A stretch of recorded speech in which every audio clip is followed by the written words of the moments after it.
Welcome to another edition of Simply Joyful TV.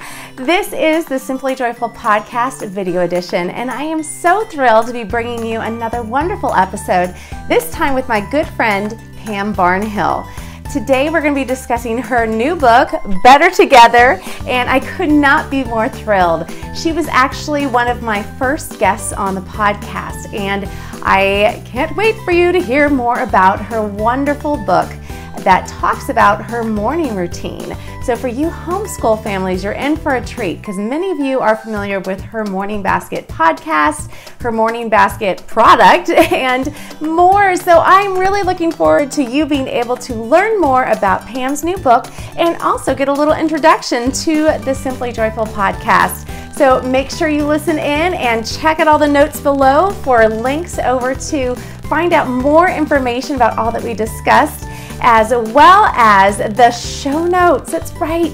Podcasts have show notes, and this video version of the podcast also has show notes. So do make sure you check the notes below. You can also head over to simplyjoyfulpodcast.com to see a link where you can go to find all of these video podcasts. So get ready to be encouraged.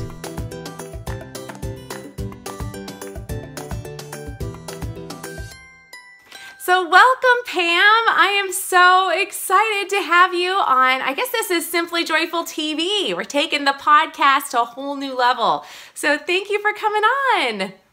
I am excited to be here today. This is fun. I know. You're my guinea pig, and I appreciate that.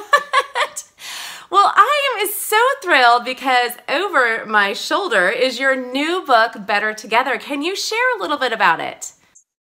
Well, the book is all about how homeschool families can come together and learn together, and because they're learning together, be better together. It's really about homeschool morning time, but we wanted to try to reach out to homeschool families who maybe had heard the term morning time or hadn't heard the term morning time and thought, that's not for me because of the name of it. You know, it kind of comes with a lot of preconceived notions. People will think, oh, that's just for little kids, or we're not morning people. You know, how in the world can you do something called morning time? Exactly.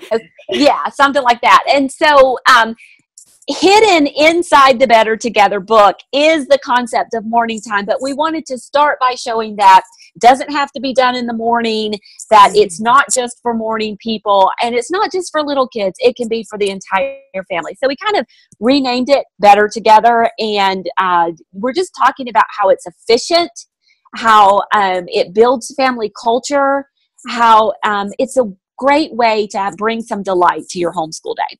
Oh, I love it. Now, if I'm remembering correctly, there's kind of 3 R's to morning time. Can you talk a little bit about that? Because we've actually gotten better since our podcast interview. We have been more intentional with our mornings. So I'd love for you to share.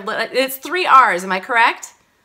Yes, there is. Okay, so there is rest. I never remember all 3 of them. I'm just going to put that out there. I should.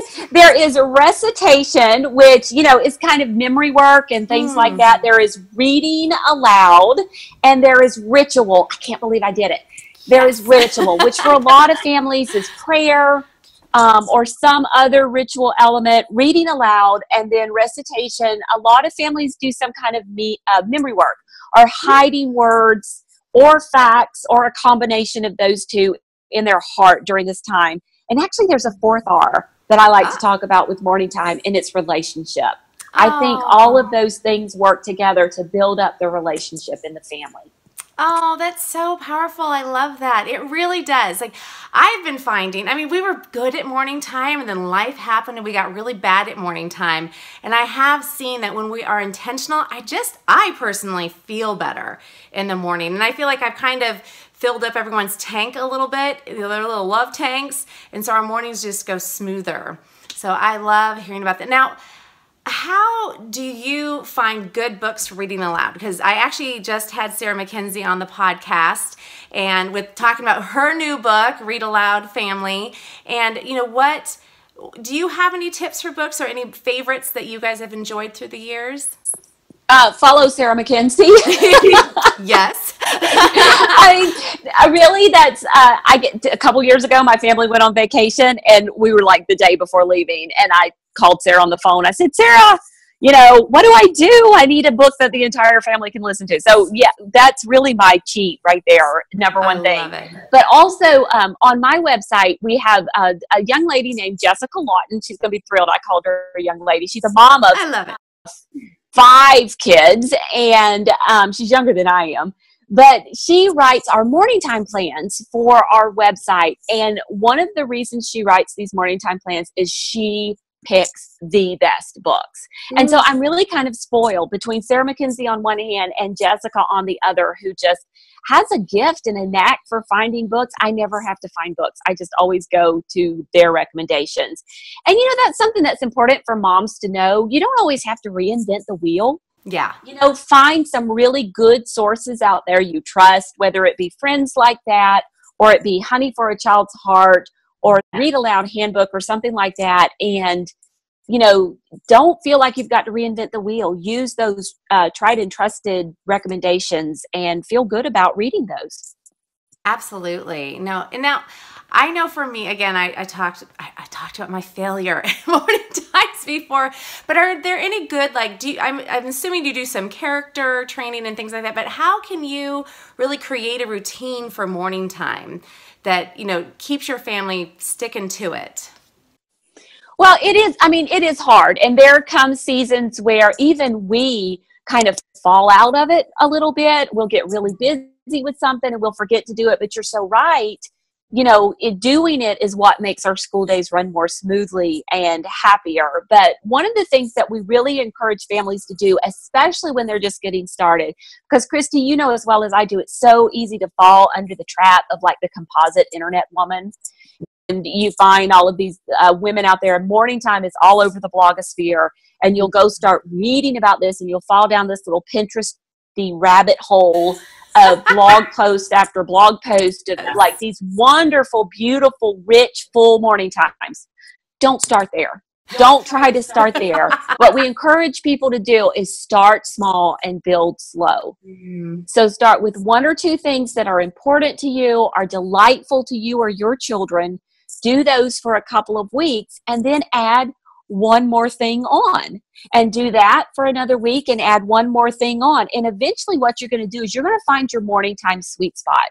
And for some families, that's going to be 20 minutes. And for some families, it might be an hour and 20 minutes. But you're going to find that sweet spot of what you can tolerate, what your kids can tolerate, what brings you joy as opposed to bringing you down.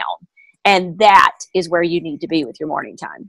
Yeah, what I found interesting, especially reintroducing it this go around, now I've got teenagers who feel like they have a lot of other work they really need to get to. And yet for our morning time, we're trying to do things that are kind of keeping with, that will keep my 4-year-old entertained as well as learning, as well as engaging my teenagers. And so, I do find that my teens kind of get to a point where they're checking their watches and asking so can I go get to the rest of my schoolwork? And do you have any tips for how to handle and manage, that big family dynamic as far as the differences in ages? I let it happen and respect the teens' need to do that because they're feeling a lot of pressure. And so many mamas that have gone before us that have homeschooled families with teenagers and have graduated kids with teenagers, they tell me over and over again, there just comes a time where you structure your morning time so that the things that are most important for your family to do together, you do first. You kind of let those teens go and move off, into the rest of their day. So you're going to do scripture reading first, prayer first, devotionals first, different things like that. Let them go off with their day while you keep the core, the upper elementary, middle school, little ones there, and continue doing morning time with them. So that's totally okay. And honor the fact that your teen is busy and aware that they have responsibilities. Yeah, I know. I always feel bad. I'm like, just stay a little longer. Yeah. Especially when the little people start getting, active and interrupting. They're like, come on, let us finish so we can go start our real work. Sometimes what I get. But again, like I'm probably doing what you're saying. Like I'm probably skipping around and not really focused on getting done with what we want to get done and letting them go. Because I think I have been trying to keep everybody at the table, well, not on the table, on the floor, on the couch, wherever we happen to be, but in the room together as long as I can. And that's probably not the right approach. Yeah, I think there comes a time when you have to kind of honor that need of theirs, but also ask them to set an example or take the lead, or, could you read something? Could you be the one to read this out loud, or, things like that, and let them kind of, let it be part of their character training to be patient with the little ones and take the lead and things like that. That's a good lesson to learn too. But yeah, definitely honoring their time. I love it. Well, I know you've had a great resource of like your morning basket. You've got lots of great podcasting tips and resources online. And so how is Better Together different than what you already have? Oh, that's a good question, because a lot of the content is very similar to the Your Morning Basket product that had been on my site for a couple of years. But what I found is that, that was only an ebook, and that was only available as an ebook. And there are a lot of mamas who really like to have something that they can hold in their hand. Yeah. And they can take off the shelf and flip through and put bookmarks in and things of that nature. And so we wanted to make a printed resource. And in doing that, we went ahead and we changed and added probably about 25 to 30% new content to the book. Oh, wow. Yeah, we reorganized some things. And one of the things we added that people are loving are these little vignettes, these morning time snapshots that used to be separate from the product, from the guide. They were a separate thing. And so now they're included in the book. And they are, there are 6 of them, and there are a couple new ones that we haven't had available before. And these are moms answering the same questions about their morning time. So you get to see what morning time looks like in a relaxed homeschooler's homeschool, who has 2 kids, to a classical homeschooler's homeschool, who has, 8 kids from ages 2 to 18, to a Charlotte Mason homeschooler's homeschool, and she has 3 kids who are, 8, 10, and 12. And we just give you this wide variety of little snapshots of different morning times so you can see what they look like. Oh, I love it. That sounds really cool. I didn't get that far, so I'm excited to go check that out. They're in the second half of the book. That's why. Oh, well, I'm so excited for you and for this book and to get it into more people's hands. Where can everybody find Better Together? Okay, well, you have a link that they can use to get it, and I'm assuming that there'll be some show notes or somewhere where we can drop that link. Show notes down below and on my site, so yes. Yeah, on my website. So if you go to Kristi's link to get it, you can also get it on Amazon. You can find it there in Kindle and in the print form. Oh, I love it. Well, I feel like I can never have you either on the podcast or here on my YouTube channel without asking you about what you're reading now. What have been some favorites right now? Okay, so I am reading one of the Mitford series of books. Do you know what I don't know that one. It's like an 11-book series about an Episcopal priest, and it starts at home in Mitford and just goes on and on and on through this series of books. And so I call these my bubble bath books. I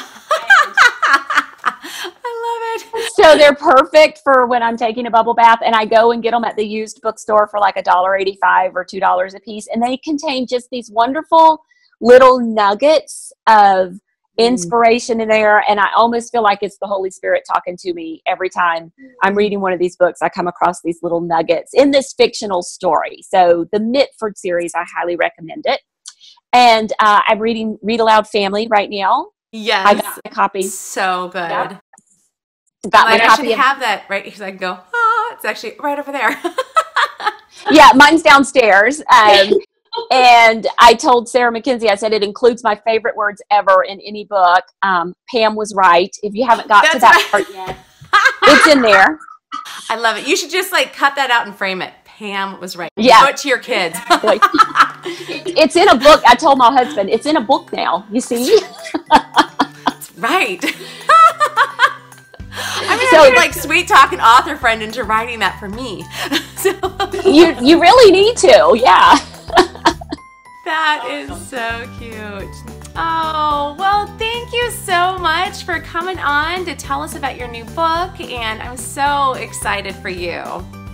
Well, Kristi, thank you so much for having me on to chat with you guys today. It's always so much fun to get to talk to your audience. Oh, well, thank you, and you guys have a great rest of your day. Thanks so much for watching. Be sure to check out all the show notes listed below and to subscribe to my YouTube channel so you don't miss other video interviews. We're actually kicking off a new season of the Simply Joyful podcast, so I hope you'll go join us over there and sign up for our giveaway that we have going on. I hope you have a great rest of your day, and don't forget to live simply and be joyful.